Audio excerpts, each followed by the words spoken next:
Hello student, last turn पर हमने बात की थी एबायोटिक फैक्टर्स में फिजिकल फैक्टर्स के बारे में। आज हम बात करेंगे केमिकल फैक्टर्स। केमिकल फैक्टर्स जो इन्वायरमेंट में एनिमल्स और प्लांट्स को इफेक्ट करते हैं वो हैं air, water, soil, pH and nutritive elements. सबसे पहले देखते हैं हम एयर को। एयर जैसे हमें पता है ये क्या है, मिक्सचर ऑफ गैसेस है। जितना चारों तरफ का हमारे एनवायरनमेंट है उसको मुख्य रूप से 4 भागों में बांटा हुआ है, या हम कह सकते हैं पृथ्वी के ऊपर जितनी एयर है उसको 4 स्तर में डिवाइड किया है। ट्रोपोस्फियर, स्ट्रेटोस्फियर, ओजोनोस्फियर और आइनोस्फियर। अब इन चारों लेयर्स में या स्तर में जो सबसे ज्यादा एनिमल प्लांट्स को इफेक्ट करता है वो कौन सा है, ट्रोपोस्फियर। इसमें क्या है, मैक्सिमम एयर इफेक्ट होता है और क्लाइमेटिक चेंजेस भी सबसे ज्यादा इसी में देखने को मिलते हैं। एयर किससे मिलकर बनी है, जो मिक्सचर ऑफ गैसेज हैं। कौन सी गैसेज हैं इसमें? एयर में 21% हम सबको पता है ऑक्सीजन होती है, 78% कार्बन डाइऑक्साइड होती है, 0.03% नाइट्रोजन होती है और वाटर वेपर्स होते हैं जो उनका परसेंटेज फिक्स नहीं होता, वो चेंज होता रहता है। अब इसके अंदर सबसे पहले हम देखते हैं ऑक्सीजन को। ऑक्सीजन जो है वो हमें पता है वो नेसेसरी है हमारे रेस्पिरेशन के लिए, इसको हम इसलिए प्राण वायु भी कहते हैं। वाटर में ये एक लिमिटिंग फैक्टर की तरह काम करते हैं उन एनिमल्स और प्लांट्स के लिए जो कि पानी के हवा में रहते हैं, वहां पर ऑक्सीजन एक लिमिटिंग फैक्टर की तरह कार्य करती है। कार्बन डाइऑक्साइड जो है वो क्या है, फोटोसिंथेसिस में सबसे ज्यादा काम आती है प्लांट्स के लिए। और हमें पता है भोजन बनाने के लिए क्या होता है, फोटोसिंथेसिस की क्रिया होती है जिसमें प्लांट्स जो है वो कार्बन डाइऑक्साइड और सनलाइट की मदद से भोजन बनाते हैं। पानी में घुलकर कार्बन डाइऑक्साइड जो है वो कार्बोनिक एसिड बनाती है जो कि बहुत सारे कंपाउंड्स को बनाने में हेल्प करते हैं जो प्लांट्स और एनिमल्स यूज में लेते हैं। फिर है नाइट्रोजन। नाइट्रोजन हमें पता है एक बहुत ही इंपॉर्टेंट कंपोनेंट है प्रोटीन्स का, और प्रोटीन्स हमें पता है सारी सेल्स में एक इंपॉर्टेंट रोल है प्रोटीन्स का जो कि ग्रोथ में और काम आते हैं। लेकिन जो नाइट्रोजन है वो एटमॉस्फेयर में फ्री नहीं मिलता, ये बल्कि बाय फिक्सेशन, प्लांट्स के फिक्सेशन के द्वारा इसको प्राप्त किया जाता है। तो इस प्रकार से एयर जो है वो प्लांट्स और एनिमल्स, उसमें present oxygen, carbon dioxide, nitrogen और वाटर वेपर्स वहां पर प्रेजेंट एनिमल और प्लांट्स को इफेक्ट करते हैं। दूसरा जो हमारा कंपोनेंट आता है वो होता है वाटर। अब हमें पता है जल ही जीवन है, पानी के बिना हमें पता है कि कुछ भी पॉसिबल नहीं है, क्योंकि इसके पास बहुत सारी ऐसी क्वालिटी हैं जो कि केवल हमको वाटर के अंदर ही मिलती हैं। अर्थ में अगर हम देखें पूरी पृथ्वी पर तो 71% के आसपास लगभग अप्रोक्सीमेट पानी होता है, और सारे जीवों का जो सेल्स हैं उसमें जो प्रोटोप्लाज्म होता है उसका 70 से लेकर 80% क्या है, वाटर होता है प्रोटोप्लाज्म में। इसीलिए भी ये बहुत इंपॉर्टेंट होता है।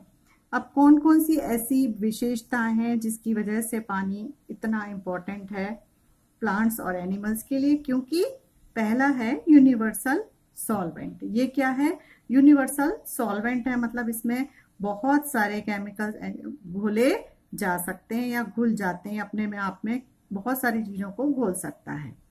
दूसरा क्या है, पानी का सरफेस टेंशन जो है बहुत हाई होता है जो एनिमल्स वगैरह को मूवमेंट में हेल्प करता है। इसकी तीसरा है विस्कोसिटी, ये भी बहुत हाई होती है जो कि स्विम करने में पानी में एनिमल्स को हेल्प करती है विस्कोसिटी, ठीक है।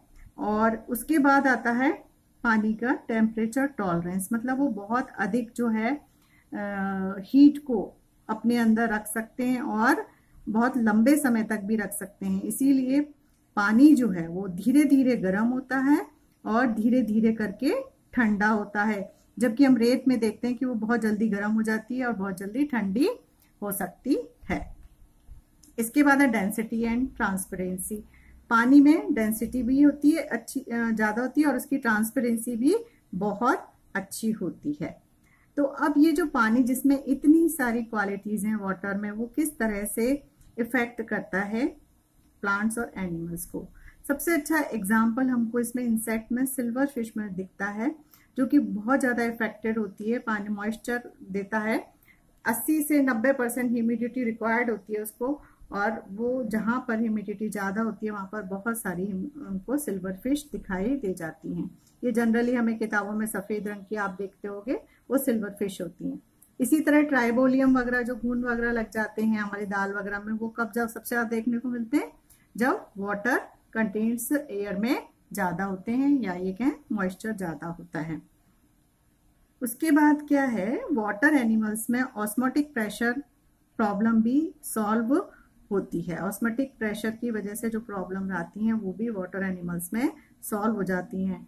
डेजर्ट एनिमल्स क्या करते हैं, इस कैसे सॉल्व होती हैं, जो इसकी क्वालिटीज हैं उसकी वजह से ऑस्मोटिक प्रेशर के उनको प्रॉब्लम नहीं आती है। डेजर्ट में जो एनिमल्स हैं उनमें बहुत सारे ऐसे एडेप्टेशंस हो जाते हैं जिससे कि वो अपने अंदर वाटर को कंजर्व करके रख सकते हैं, और इसीलिए water is also called cellular mineral, means कोशिकीय धातु। तो पानी भी एक बहुत ही इम्पोर्टेंट है हमारा फैक्टर, जो एनिमल्स और प्लांट्स को काफ़ी हद तक इफेक्ट करता है। अब नेक्स्ट जो आता है वो है सॉइल।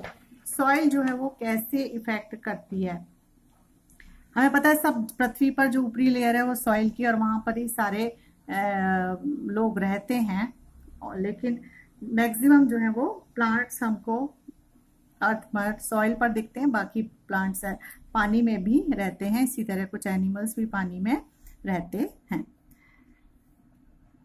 इम्पोर्टेंट फॉर प्लांट्स और सम एनिमल्स के लिए सॉइल बहुत इंपॉर्टेंट होती है, जैसे कि वो बरो बना के रहते हैं अंदर जाकर।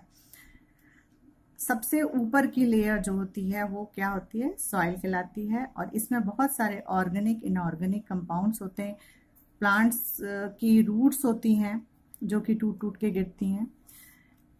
एक्चुअली पीडोजेनेसिस एक प्रोसेस है जिसके में सॉइल के बनने का प्रोसेस जो है वो क्या कहलाता है, पीडोजेनेसिस।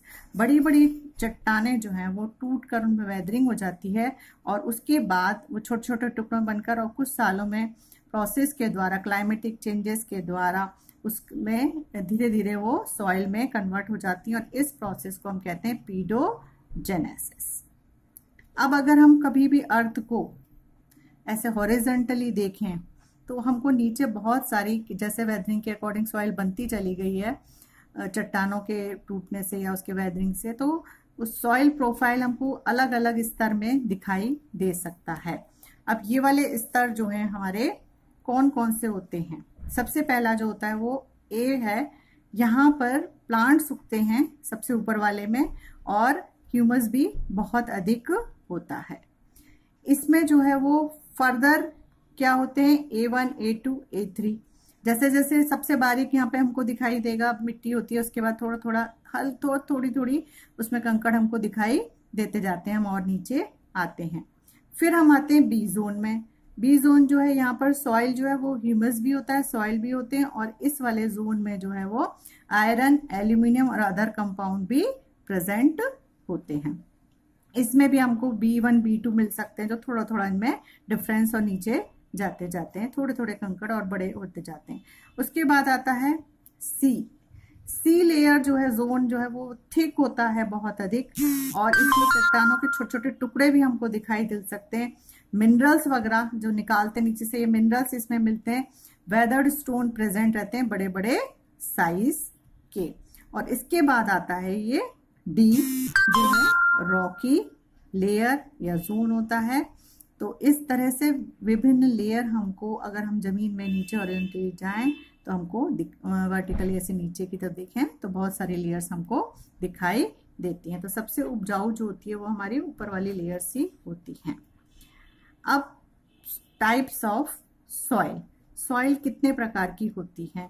लॉयन और बैकमैन ने सॉइल को 3 प्रकार का बताया हो सकती है, क्ले सॉइल, सैंडी सॉइल और लोम सॉइल। चिकनी मिट्टी या क्ले सॉइल, इसमें एल्यूमिनियम सिलिकेट बहुत होता है जिसकी वजह से चिकनी होती है और इसमें पानी की मात्रा भी अधिक होती है, ये बहुत ज़्यादा उपजाऊ नहीं होती है। दूसरी होती है सैंडी, रेतीली, ये भी बहुत इसमें न्यूट्रिएंट्स कम होते हैं, तो ये भी ऐसे तो इम्पोर्टेंट होती है बट इसमें बहुत ज़्यादा उपजाऊ ये भी नहीं होती है, कुछ ही प्लांट्स यहाँ पर एनिमल्स रहते हैं। तीसरी होती है लोम सॉइल या दुमुट, ये क्ले और सैंड सॉइल, क्ले और सैंड इसका मिक्सचर इक्वल मात्रा में होता है। सबसे अच्छी सॉइल यही मानी जाती है और इसमें ही हमको अधिक न्यूट्रिएंट वगैरह मिलते हैं। ज़्यादातर प्लांट्स जो हैं वो इसी सॉइल में अच्छे ग्रो करते हैं। अब सॉइल का क्या इफेक्ट होता है एनिमल्स और प्लांट्स में उसकी क्वालिटी के आधार पर? देखिए, कैल्शियम कार्बोनेट सॉइल में अगर अधिक होगा तो वहाँ पर हमको ज़्यादातर स्नेल्स और मोलस्कस मिलते हैं। फिर ह्यूमस सॉइल होती है तो हमने को पता है कि अगर ज़मीन थोड़ी सी नम होती है तो वहाँ पर अर्थवॉर्म भी मिलते हैं और इंसेक्ट्स भी बहुत सारे नीचे मिलते हैं। लार्वे भी बहुत सारे ऐसे जहाँ पर नमी ज़्यादा होती है वहाँ पर हमको लार्वे भी मिलते हैं। जहाँ पर मिनरल्स बहुत अधिक होते हैं सॉइल में वहाँ पर निमेटोड्स हमको मिलते हैं। इसमें एक बहुत अच्छा उदाहरण है हॉर्स का। हॉर्स जो है वो कैल्शियम रिच सॉइल में, वहाँ पर उनको फार्म हाउस में कैल्शियम रिच फार्म बनाए जाते हैं जहाँ पर कि हॉर्सों का डेवलपमेंट या ब्रीडिंग कराई जाती है, तो वो बहुत अच्छी उनकी ब्रीड बनती है। तो इस तरह से एनिमल्स को इफेक्ट करता है कहीं की सॉइल के मिनरल्स, वहाँ की क्वालिटी।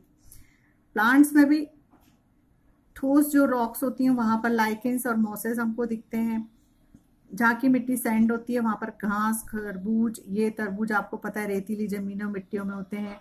कीचड़ में अगर हम जाए मिक्सचर वाली में तो कमल, सिंघाड़े वगैरह हमको वहाँ पर मिलते हैं।